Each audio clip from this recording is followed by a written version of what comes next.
ರವಿ ಬೆಳಗೆರೆಯ ನಿಧನದ ನಂತರ ರವಿ ಬೆಳಗೆರೆ ಕುರಿತು ಉತ್ತರ ಪ್ರಭಾ ವಾಹಿನಿಗೆ ನಾನು ನನ್ನ ನುಡಿನಮನವನ್ನು ಸಲ್ಲಿಸಿದ ಮಾತುಗಳನ್ನು ಮತ್ತೊಮ್ಮೆ ಈ ವಾಹಿನಿಯ ಮೂಲಕ ತಮ್ಮ ಗಮನಕ್ಕೆ ತರಬಯಸ್ತೇನೆ. ಸಮಗ್ರವಾಗಿ ಒಬ್ಬ ವ್ಯಕ್ತಿಯನ್ನು ಅವನ ದೌರ್ಬಲ್ಯಗಳ ಸಮೇತ ಒಪ್ಪಿಕೊಳ್ಳೋದು ಮನುಷ್ಯ ಧರ್ಮ. ಒಬ್ಬ ವ್ಯಕ್ತಿಯ ಮೇಲೆ ಅನೇಕ ದೌರ್ಬಲ್ಯಗಳ ಮೂಟೆ. ಹಾಗಂತ ಇರುವ ಎಲ್ಲ ಸಕಾರಾತ್ಮಕ ಗುಣಗಳನ್ನು ತಿರಸ್ಕಾರ ಮಾಡಲಿಕ್ಕೆ ಆಗೋದಿಲ್ಲ. ಹಾಗೆ ವ್ಯಕ್ತಿಯನ್ನ ಸ್ವ್ಯಾಕ್ ಅನಲೈಸಿಸ್ನಲ್ಲಿ ನೋಡುವ ನನ್ನ ಪ್ರಯತ್ನದ ಮಾತುಗಳು ನಿಮಗೆ ಇಷ್ಟ ಆಗ್ತದಂತೆ ಭಾವಿಸ್ತೇನೆ. ದಯವಿಟ್ಟು ನೋಡಿ ತಮ್ಮ ಅಭಿಪ್ರಾಯನ ಹಂಚಿಕೊಳ್ಳಿ. ನಮಸ್ಕಾರ.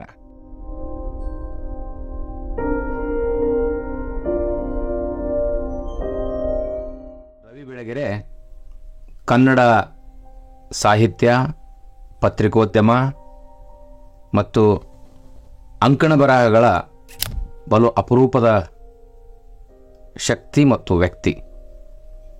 ಒಬ್ಬ ವ್ಯಕ್ತಿ ಬದುಕಿನಲ್ಲಿ ಬಹಳ ದೊಡ್ಡ ಮಹತ್ವಾಕಾಂಕ್ಷೆಗಳನ್ನು ಇಟ್ಕೊಂಡು ತನ್ನ ಬದುಕನ್ನು ಪ್ರಾರಂಭ ಮಾಡ್ತಾನೆ. ಹಾಗೆ ರವಿ ಬಾಲ್ಯದಿಂದಲೂ ಅನೇಕ ಅವಮಾನ, ಮುಜುಗರ, ಸಂಕೋಚ ಇಟ್ಟು ಬೆಳೆದ ಮುದ್ದಾದ ಹುಡುಗ. ಎಂ.ಎ. ಇತಿಹಾಸವನ್ನು ಓದಿದ ರವಿ ಬೆಳಗೆರೆ ಬಳ್ಳಾರಿಯ ವೀರಶೈವ ಕಾಲೇಜಿನಲ್ಲಿ ಉಪನ್ಯಾಸಕ ವೃತ್ತಿಯನ್ನು ಪ್ರಾರಂಭ ಮಾಡ್ತಾರೆ. ಆದರೆ ಯಾಕೋ ಅವರ ಸ್ವಭಾವ, ವಿಕ್ಷಿಪ್ತ ಸ್ವಭಾವಕ್ಕೆ ಆ ಹುದ್ದೆ ಒಪ್ಪೋದಿಲ್ಲ.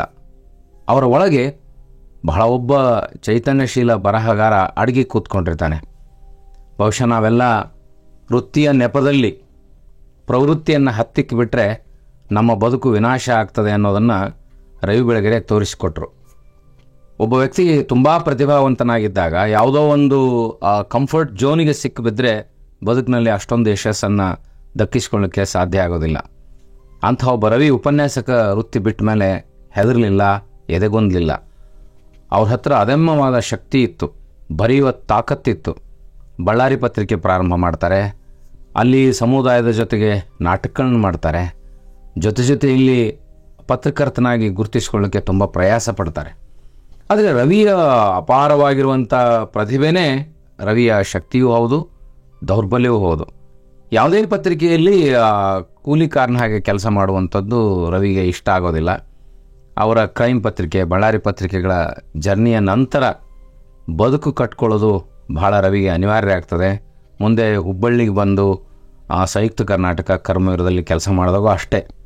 ಆಗ ಯುದ್ಧ ನಡೆದಿತ್ತು, ಇರಾನ್-ಇರಾಕ್ ಯುದ್ಧ. ಆ ಯುದ್ಧದ ಸುದ್ದಿಯನ್ನು ರಂಜನೀಯವಾಗಿ ಬರೆಯಬಹುದು ಅನ್ನೋದನ್ನು ರವಿ ತೋರಿಸ್ಕೊಟ್ರು.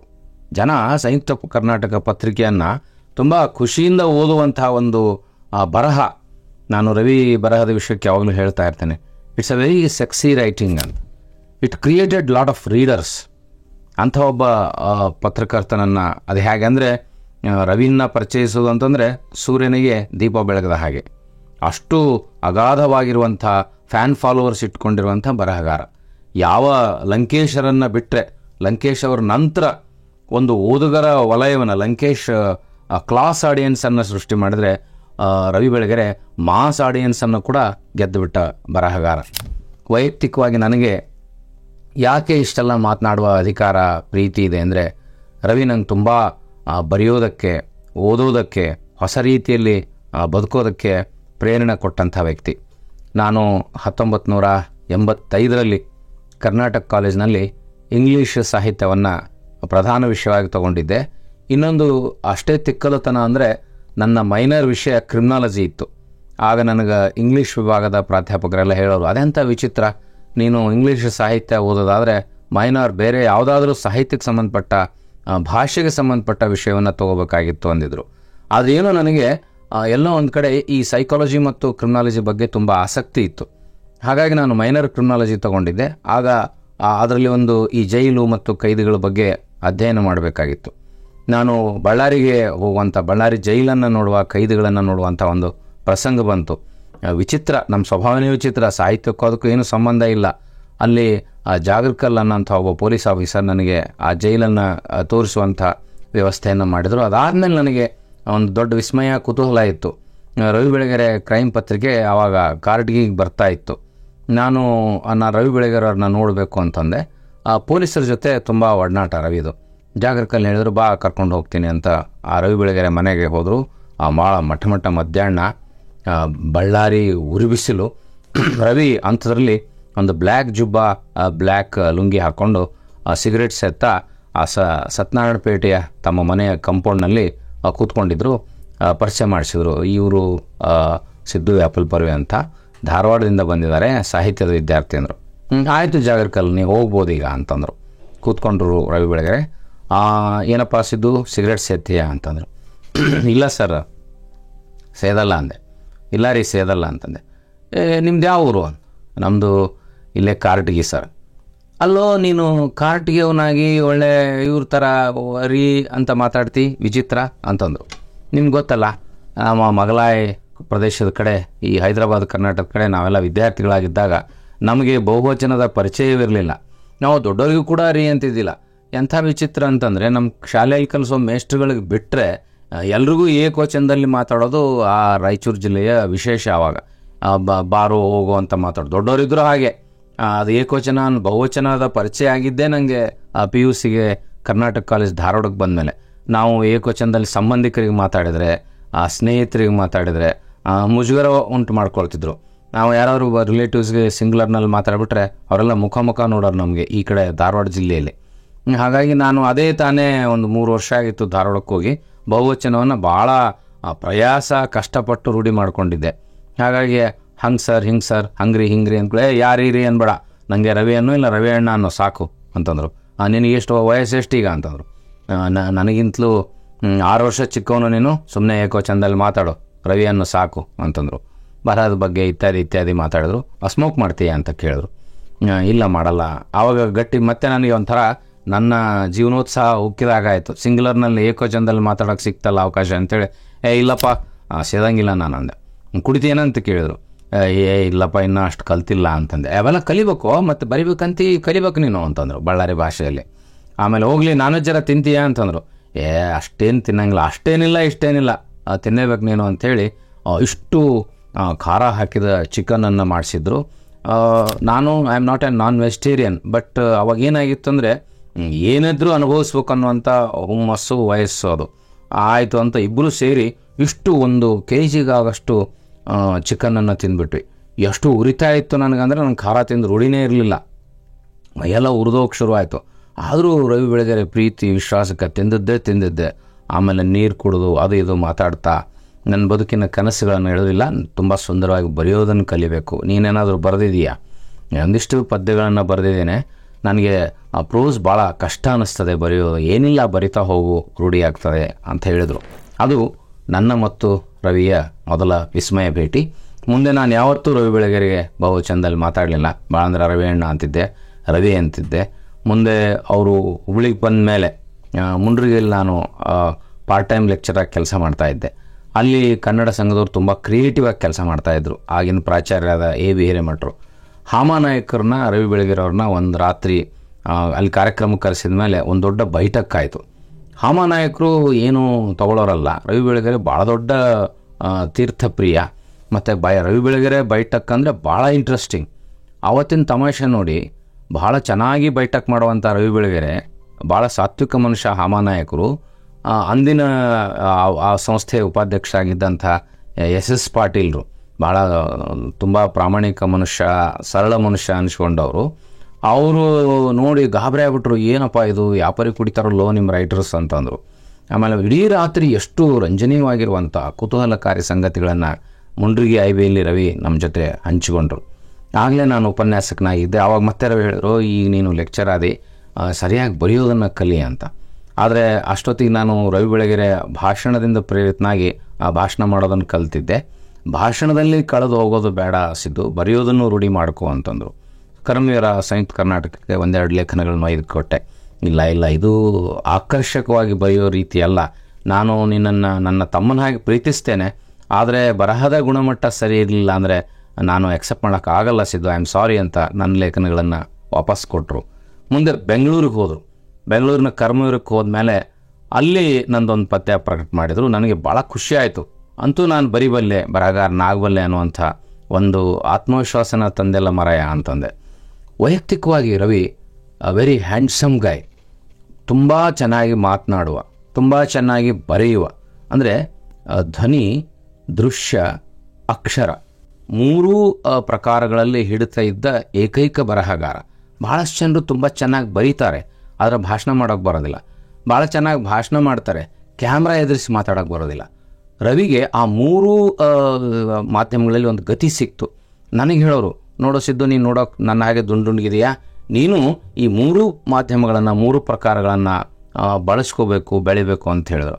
ಆದರೆ ನನಗೆ ತುಂಬ ಸಂಕೋಚ.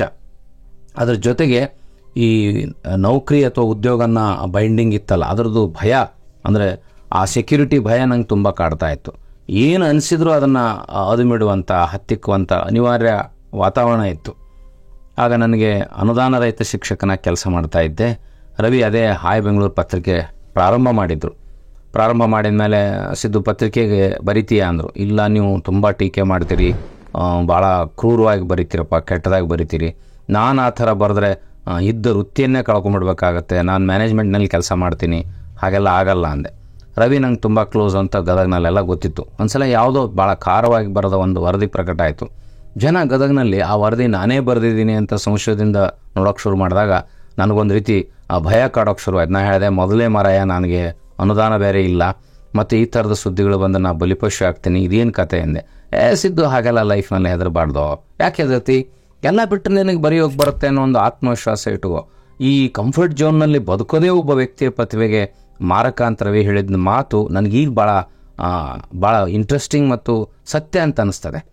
ಆದರೆ ಹೇಳಿದ್ರು, ನಿನಗೆ ಬದುಕಿಗೆ ಉಪಯೋಗ ಆಗ್ಬೋದು, ನಾನು ಹಾಯ್ ಬೆಂಗಳೂರು ತುಂಬ ಪಾಪ್ಯುಲರ್ ಆಗಿದೆ, ನೀನದು ಏಜೆನ್ಸಿ ಆದರೂ ತಗೋ ಅಂತಂದರು. ನನಗೆ ಈ ವ್ಯಾಪಾರ ಅಷ್ಟಾಗಿ ಗೊತ್ತಾಗಲ್ಲ.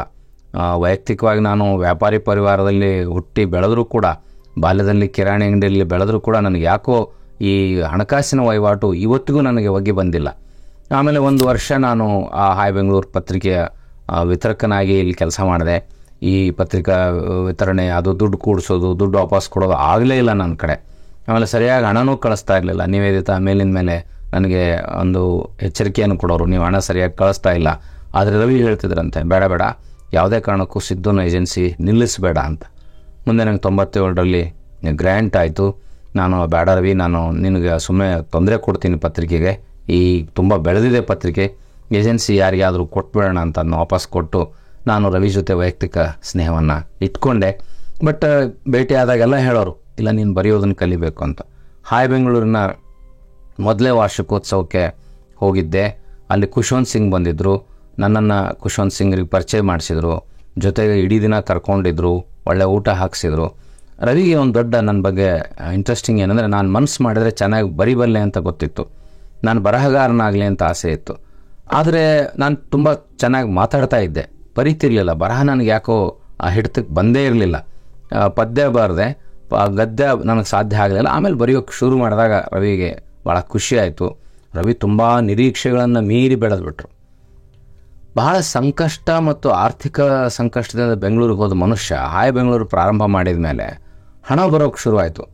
ಹಣದ ಜೊತೆಗೆ ರವಿಗೆ ಕೀರ್ತಿನೂ ಅಷ್ಟೇ ಬಂತು.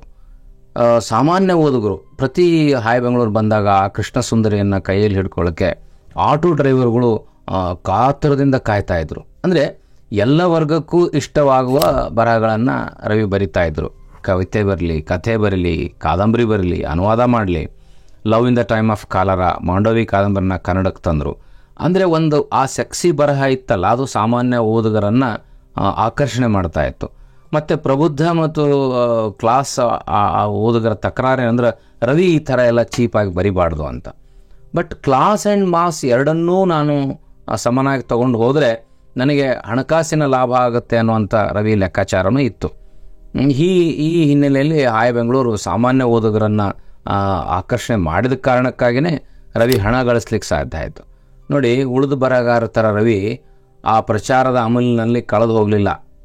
ಬಂದ ಹಣವನ್ನು ಸರಿಯಾಗಿ ಯುಟಿಲೈಸ್ ಮಾಡಿಕೊಳ್ಳುವಂಥ ವ್ಯವಹಾರ ಚತುರತೆಯನ್ನು ಕಲಿತ್ಕೊಂಡ್ರು. ತಮಗಿರುವ ರಾಜಕೀಯ ಸಂಬಂಧಗಳು, ಇತರ ಸಂಬಂಧಗಳನ್ನು ಸರಿಯಾದ ರೀತಿಯಲ್ಲಿ ಒಂದು ಸಮರ್ಪಕವಾಗಿ ಬಳಸ್ಕೊಳ್ಳುವಂಥ ಮನಸ್ಥಿತಿ ಇತ್ತು.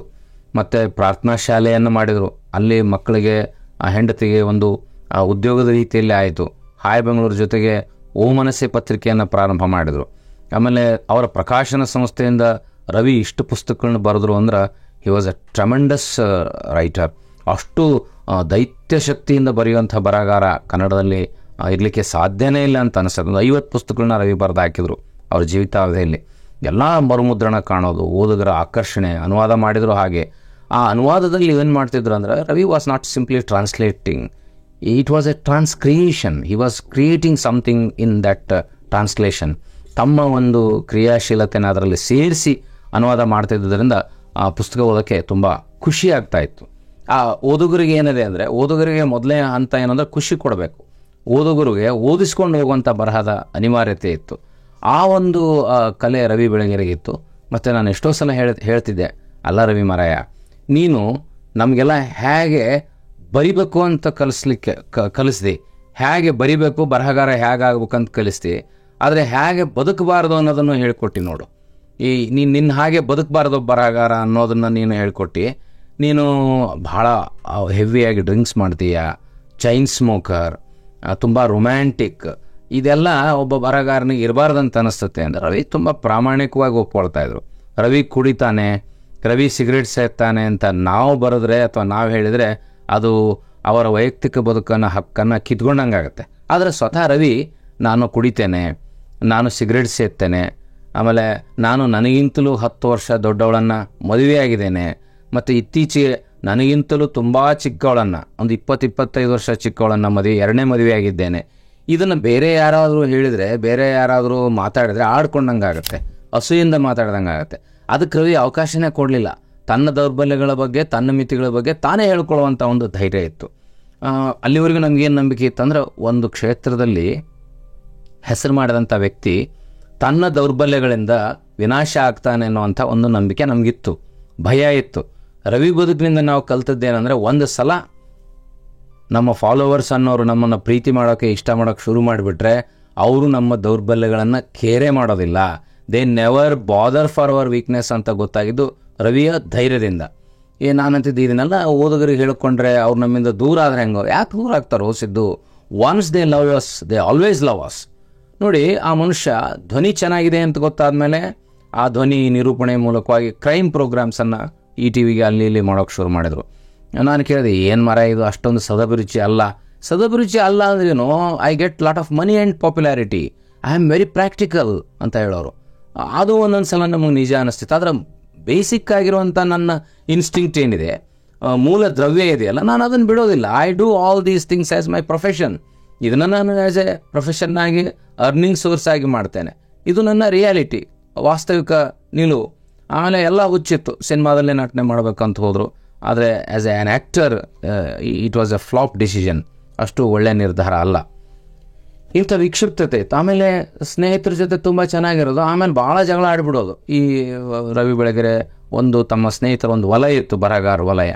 ವಿಶ್ವೇಶ್ವರ ಭಟ್ರು, ರವಿ ಬೆಳಗೆರೆ, ಹೀಗೆ ಒಂದು ವಲಯವನ್ನು ಸೃಷ್ಟಿ ಮಾಡ್ಕೊಂಡಿದ್ರು. ಅಲ್ಲಿ ಇದ್ದಕ್ಕಿದ್ದಾಗೆ ಕಾಲು ಕೆದರಿ ಜಗಳ ತೆಗೆದು ಪರಸ್ಪರ ಟೀಕೆ ಮಾಡ್ಕೊಳ್ಳೋಕೆ ಶುರು ಮಾಡಿಬಿಟ್ರು. ಆಮೇಲೆ ಲಂಕೇಶರ ಕೊನೆಯ ದಿನಗಳಲ್ಲೂ ಕೂಡ ಲಂಕೇಶರ ಬಗ್ಗೆ ಕೆಟ್ಟದಾಗಿ ಬರೋದು, ಲಂಕೇಶರನ್ನು ಕೆಣಕ್ಬಿಟ್ರು. ಇನ್ಫ್ಯಾಕ್ಟ್ ರವಿ ಬೆಳಗೆರೆಗೆ ಲಂಕೇಶ್ ಅವರೇ ದೊಡ್ಡ ಸ್ಫೂರ್ತಿ. ಹಾಗಿದ್ದಾಗ ಕೂಡ ಏನಾಯಿತು, ರವಿಗೆ ಆ ಪ್ರತಿಭೆ ಜೊತೆಗೆ ಆ ಪಾಪ್ಯುಲಾರಿಟಿ ಇದೆಯಲ್ಲ, ಅದು ಒಂಥರ ತಲೆ ತಿರುದಂಗೆ ಆಗಿಬಿಡ್ತು. ಆಮೇಲೆ ದೇಶ ನೋಡಬೇಕು ಅನ್ನೋದು, ಒಂದು 30 ರಾಷ್ಟ್ರಗಳಿಗೆ ಸುತ್ತಿ ಬಂದರು. ಏನು whatever he experiences, he use to document it in the form of writing. ಅದನ್ನು ಎಲ್ಲವನ್ನೂ ಬರಹದಲ್ಲಿ ದಾಖಲಿಸುವ ಶಕ್ತಿ ಇತ್ತು. ಆ ಶಕ್ತಿ ಇದೆಯಲ್ಲ, ಅದು ಅವನ ರವಿಯ ಒಂದು ದೊಡ್ಡ ತಾಕತ್ತು ಕೂಡ. ಅವರು ಬೇರೆ ಬೇರೆ ದೇಶಗಳಿಗೆ ಹೋಗಿ ಬರ್ತಿದ್ರು, ಅಲ್ಲಿಯ ವಿಚಿತ್ರವಾದ ಅನುಭವಗಳನ್ನು ಬರಿತಾ ಇದ್ರು. ಆಮೇಲೆ ದೇಶದಲ್ಲಿ ಸಂಕಷ್ಟ, ಯುದ್ಧ ಆದಾಗ ಅಲ್ಲಿ ಹಿಮಾಲಯದ ಕಡೆ ಹೋಗಿ ಬಂದರು. ಹೀಗೆ ವೆರಿ ಇಂಟ್ರೆಸ್ಟಿಂಗ್. ಒಂಥರ ಏನು ಅಂದರೆ, ಒಂದು ಫಾಲೋವರ್ಸ್ ಟ್ರೆಂಡ್ ಇತ್ತಲ್ಲ, ರವಿ ಬೆಳಗೆರೆ ಏನು ಮಾಡಿದ್ರು, ಒಂದು ಸ್ಟಾರ್ ವ್ಯಾಲ್ಯೂ ಪಡ್ಕೊಂಡ್ಬಿಟ್ರು as a star value writer. ಅದಕ್ಕೆ ಅಕ್ಷರ ಮಾಂತ್ರಿಕ ಅಂತ ಕರೆದ್ರು, ಸೆಕ್ಸಿ ಬರಹಗಾರ ಅಂತ ಕರೆದ್ರು, ಅಟ್ರಾಕ್ಟಿವ್ ಪರ್ಸನಾಲಿಟಿ, ಹೀಗೆ ಎಲ್ಲ ವೈವಿಧ್ಯಮಯ ವಿಕ್ಷಿಪ್ತ ಭಾವನೆಗಳ ಒಂದು ದೊಡ್ಡ ಮೂಟೆ ರವಿ ಬೆಳಗೆರೆ. ಪ್ರತಿಭೆಯ ಮೂಟೆ ಅಷ್ಟೇ, ದೌರ್ಬಲ್ಯಗಳ ಮೂಟೆಯೂ ಹೌದು. But he use to confess all that, he use to express all that. ಅದನ್ನು ಹೇಳ್ತಿದ್ರಲ್ಲ, ಅವರೇನು ಮುಚ್ಚಿಟ್ಟುಕೊಳ್ಳುವಂಥ ಒಂದು ಹಿಪೋಕ್ರೆಟಿಕ್ ಆ್ಯಟಿಟ್ಯೂಡ್ ರವಿ ಬೆಳಗೆರೆಗೆ ಇರಲಿಲ್ಲ. ಅದನ್ನು ಆಫ್ ದ ರೆಕಾರ್ಡ್ ಸ್ನೇಹಿತರು ಕೂತಾಗ ಹೇಳ್ತಾ ಇದ್ರು. ಆಮೇಲೆ ಬರ್ತಾ ಬರ್ತಾ ಅದನ್ನು ಬರೆಯೋಕೆ ಶುರು ಮಾಡಿದರು. ಬಹಳ ದೊಡ್ಡ ರಹಸ್ಯ ಒಬ್ಬ ವ್ಯಕ್ತಿಗೂ, ಹುಟ್ಟು ಮತ್ತು ಸಾವು ಅಂತ ಕರೀತಾರೆ. ಅವರ ಹುಟ್ಟಿನ ಬಗ್ಗೆ, ಅವರ ತಂದೆ ಯಾರು ಅನ್ನೋದ್ರ ಬಗ್ಗೆ ಯಾರಾದರೂ ವ್ಯಂಗ್ಯವಾಗಿ ಮಾತಾಡಿದಾಗ ರವಿಗೆ ಬಹಳ ಮನಸ್ಸಿಗೆ ನೋವು ಆಗ್ತಿತ್ತು, ದುಃಖ ಆಗ್ತಿತ್ತು. ಆ ಕುಡ್ದಾಗೆಲ್ಲ ಅದನ್ನು ಅಳ್ತಾ ಹೇಳೋರು. ಒಂದ್ಸಲ ಮುಧೋಳು ಸಾಹಿತ್ಯ ಸಮ್ಮೇಳನದಲ್ಲಿ ಇಡೀ ರಾತ್ರಿ ರವಿ ಬೆಳಗೆರೆ ನಾನು ಒಟ್ಟೊಟ್ಟಿಗೆ ಇದ್ದಾಗ ಯಾರೋ ಲೇವಡಿ ಮಾಡಿದ್ರು. ಅದನ್ನು ಭಾಳ ದುಃಖದಿಂದ ರವಿ ಒಂದ್ಸಲ ಹೇಳ್ಕೊಂಡಾಗ ನಂಗೆ ನಿಜವಾಗ್ಲೂ ಬೇಜಾರಾಗಿ ಹೋಗ್ಬಿಡ್ತು. ನಾನು ಕೇಳಿದೆ, why can't you reveal it ಅಂತ. ಪ್ರಸಂಗ ಪ್ರಸಂಗ ಬಂದಾಗ ಹೇಳ್ತೀನಿ ಅಂತಿದ್ರು. ಇತ್ತೀಚೆಗೆ 1 ತಿಂಗಳುಗಳ ಹಿಂದೆ ಒಂದು ವಿಡಿಯೋ ತುಂಬ ವೈರಲ್ ಆಯಿತು. ಅವರ Beechi is my biological father ಅಂತ ರವಿ ಹೇಳಿದಾಗ ನನಗೊಂದು ರೀತಿ ಎಲ್ಲೋ ಸಮಾಧಾನ ಆಯಿತು. ಅಂದರೆ ಇಂಥ ಸತ್ಯಗಳನ್ನು ನಾವು ಯಾರಾದರೂ ಹೇಳಿಬಿಟ್ರೆ ಅದು ಅಪಚಾರ ಆಗ್ತದೆ. ಒಬ್ಬ ವ್ಯಕ್ತಿ ಆಗಲಿದ ನಂತರ ನನಗೆ ಇಂಥ ವಿಷಯ ಗೊತ್ತಿತ್ತು, ಇಂಥ ವಿಷಯ ಗೊತ್ತಿತ್ತು, ನನಗೆ ಅಷ್ಟೇ ಹೇಳಿದ್ದ ಅನ್ನೋದು it's very odd and bad situation. ಆದರೆ ಅದನ್ನು ಅಂತಹ ಮುಜುಗರಿಂದ ತಪ್ಪಿಸ್ಕೊಳ್ಳೋಕ್ಕೆ ರವಿ ತಾನೇ ಹೇಳಿಬಿಟ್ಟ. It's a good thing on his part. ಯಾಕಂದ್ರೆ ಬರಹಗಾರ he should be very very transparent. ಬಹುಪಾಲು ಸತ್ಯ ಸಂಗತಿಗಳನ್ನು ಹೇಳದೇ ಇರೋದೇ ನಮ್ಮ ಬರಹಗಾರ ದೌರ್ಬಲ್ಯ. ಅಂದರೆ ಲೋಕಕ್ಕೆ ಉಪದೇಶ ಮಾಡೋದು, ವೈಯಕ್ತಿಕ ಬದುಕನ್ನು ಹೈಡ್ ಮಾಡೋದು, ಭಾಳ ಭಾವನಾತ್ಮಕವಾಗಿ ಜನರನ್ನು ಮರಳುಗೊಳಿಸೋದು, ತನ್ನ ಬದುಕಿನ ಎಲ್ಲ ಘಟನೆಗಳನ್ನು ಮುಚ್ಚಿಟ್ಟು ತಾನು ಭಾಳ ಸಾಚ ಅಂತ ತೋರಿಸ್ಕೊಳ್ಳುವಂಥ ಒಂದು ಹಿಪೋಕ್ರಸಿ ನಮ್ಮ ದೌರ್ಬಲ್ಯ. Even I cannot share all my personal feelings. ಒಂದು ಭಯ ಇರುತ್ತೆ, ಇದರಿಂದ ನನ್ನ ಕ್ಯಾರೆಕ್ಟರ್ ಅಸಾಸಿನೇಷನ್ ಆಗುತ್ತೆ, ನನ್ನ ಇಮೇಜಿಗೆ ಧಕ್ಕೆ ಬರುತ್ತೆ. ಅದನ್ನು ಯಾವುದನ್ನು ರವಿ ಕೇರ್ ಮಾಡಲಿಲ್ಲ. ಮತ್ತು ಹೇಗೆ ನೀವು ಒಂದು ಸಲ ತುಂಬ ಪಾಪ್ಯುಲರ್ ಆದಮೇಲೆ, ತುಂಬ ಲಕ್ಷಾಂತರ ಜನ ಓದುಗರು ಅಥವಾ ನಿಮಗೆ ಫಾಲೋವರ್ಸ್ ಸಿಕ್ಕ ಮೇಲೆ they don't care all these things. Ravi Belagere ಯಾವುದೋ ಒಂದು ವ್ಯಕ್ತಿಗೆ ಸುಪಾರಿ ಕೊಟ್ಟರು ಅಂತ ಜೈಲಿಗೆ ಹೋಗಿ ಬಂದಮೇಲೆ ಜನ ಹೇಳಿದ್ರು, ಇನ್ನು ರವಿ ಬೆಳಗೆರೆ ಕತೆ ಮುಗೀತು ಅಂತ. ಏನೂ ಕತೆ ಮುಗಿಲಿಲ್ಲ. ಆವಾಗ ಹೊಸ ಪ್ಲ್ಯಾಟ್ಫಾರ್ಮ್ ಯೂಟ್ಯೂಬ್ ಮೂಲಕ ರವಿ ಮಾತಾಡೋಕೆ ಶುರು ಮಾಡಿದರು. ಅಲ್ಲೂ ಕೋಟಿಗಟ್ಟಲೆ ಜನ ರವಿ ಬೆಳಗೆರೆ ಯೂಟ್ಯೂಬ್ ವಿಡಿಯೋಗಳನ್ನು ನೋಡೋಕೆ ಶುರು ಮಾಡಿದರು. He was very casual and bold. ತುಂಬ ಸ್ಟ್ರಾಂಗ್ ಆಗಿರುವಂಥ ಆತ್ಮವಿಶ್ವಾಸ. ಆರೋಗ್ಯ ಪೂರ ಕೆಟ್ಬಿಡ್ತು. ಸರಿಯಾಗಿ ಮಾತಾಡೋಕ್ಕೆ ಬರ್ತಿರ್ಲಿಲ್ಲ, ಕೂಡೋಕ್ಕೆ ಬರ್ತಿರ್ಲಿಲ್ಲ. And it was expected also. ಅಷ್ಟು ಕುಡಿದ್ರೆ ಹೇಗೆ ಹೆಲ್ತ್ ಉಳಿತದೆ, ಅಷ್ಟೊಂದು ಸಿಗರೇಟ್ ಸೇದಿದ ದೇಹಕ್ಕೆ ಕುಡಿತ ಮತ್ತು ಸಿಗರೇಟ್ ಬಹಳ ಅಪಾಯಕಾರಿ. ಅದಕ್ಕೆ ನಾನು ಹೇಳಿದ್ನಲ್ಲ, ರವಿ ಅದ್ಭುತವಾಗಿ ಹೇಗೆ ಬರಿಬೇಕು ಅನ್ನೋದನ್ನು ಕಲಿಸಿದರು, ಹೇಗೆ ಬದುಕಬಾರ್ದು, how we should not live. ಈ ಕುಡಿತ ಮತ್ತು ಸಿಗರೇಟ್ ಎಷ್ಟು ಅಪಾಯಕಾರಿ ಅನ್ನೋದನ್ನು ಕೂಡ ರವಿ ನಮಗೆಲ್ಲ ಹೇಳಿಕೊಟ್ಟ ರೀತಿಯಲ್ಲಿ. ಅಂದರೆ ತಾನು ತನ್ನನ್ನು ಸಿಗರೇಟಿನ ಹಾಗೆ ಸುಟ್ಕೊಂಡು ಮತ್ತೊಬ್ಬರು ಈ ರೀತಿ ಬದುಕಬಾರ್ದು. JH ಪಟೇಲ್ ಹೇಳೋರು, ಜರ್ನಲಿಸ್ಟ್ಗಳಿಗೆ ಕುಡಿತೀರೇನೋ ಅಂತ ಕೇಳಲೇಬಾರ್ದು ಅಂತ.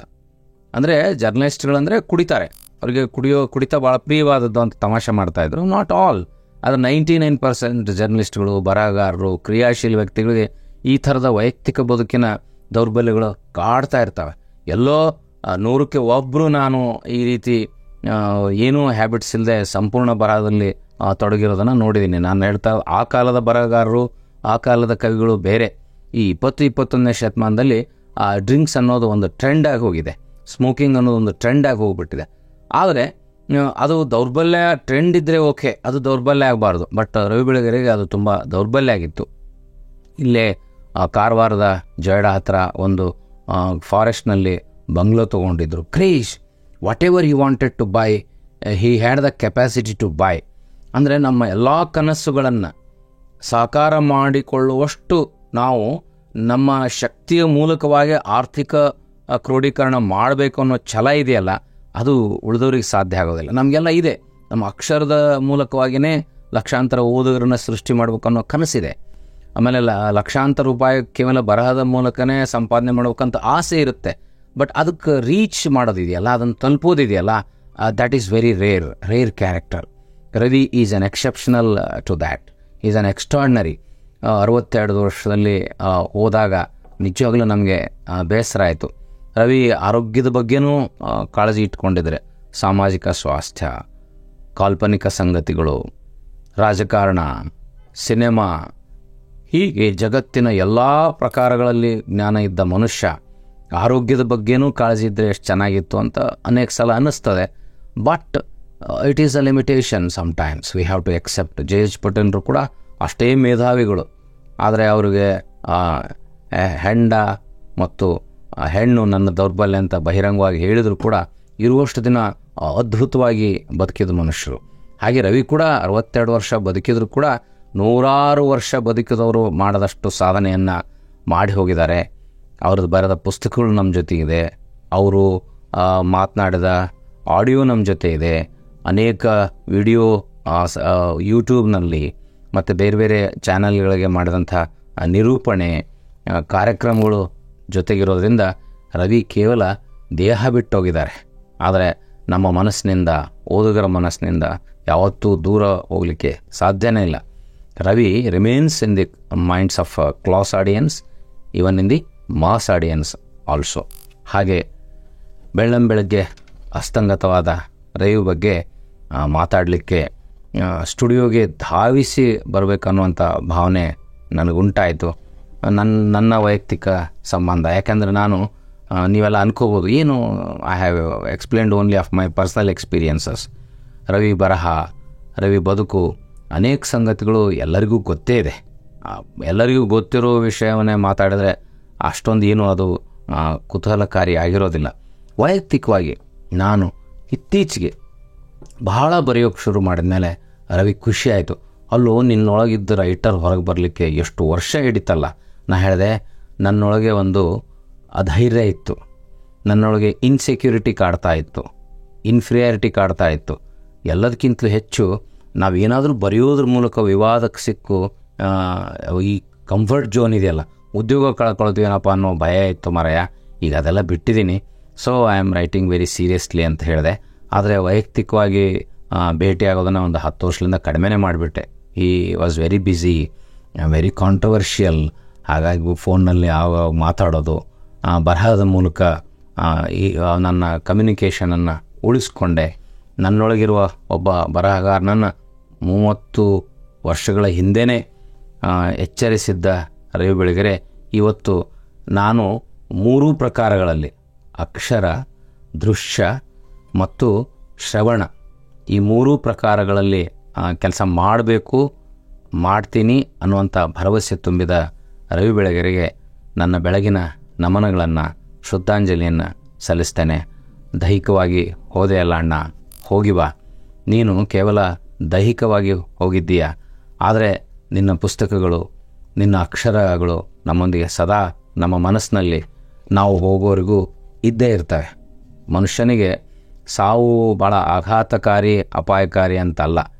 Death is expected. ಅದು ಈ 2020 ಅಂತೂ ಒಂಥರ ಬರೀ ಸಾವಿನ ಸುದ್ದಿಗಳನ್ನೇ ತರ್ತಾ ಇದೆ. ಹಾಗೆ ಈ ಅನ್ಸರ್ಟನ್ ಲೈಫ್ನಲ್ಲಿ ಈ ಡೆತ್ತಿನ ಸರ್ಟನಿಟಿ ಇಟ್ಟುಕೊಂಡು ನಾವು ನಮ್ಮ ಬದುಕನ್ನು ಹೇಗೆ ರೂಪಿಸ್ಕೋಬೇಕು ಅನ್ನೋದನ್ನು ನಿನ್ನ ಬರಹಗಳ ಮೂಲಕ ಕಲಿಸ್ಕೊಟ್ಟಿದೆಯಾ. ಮತ್ತೊಮ್ಮೆ ನಿನಗೆ ನನ್ನ ಅನಂತ ನಮಸ್ಕಾರಗಳು. ಹೋಗಿ ಬಾ ಗೆಳೆಯ.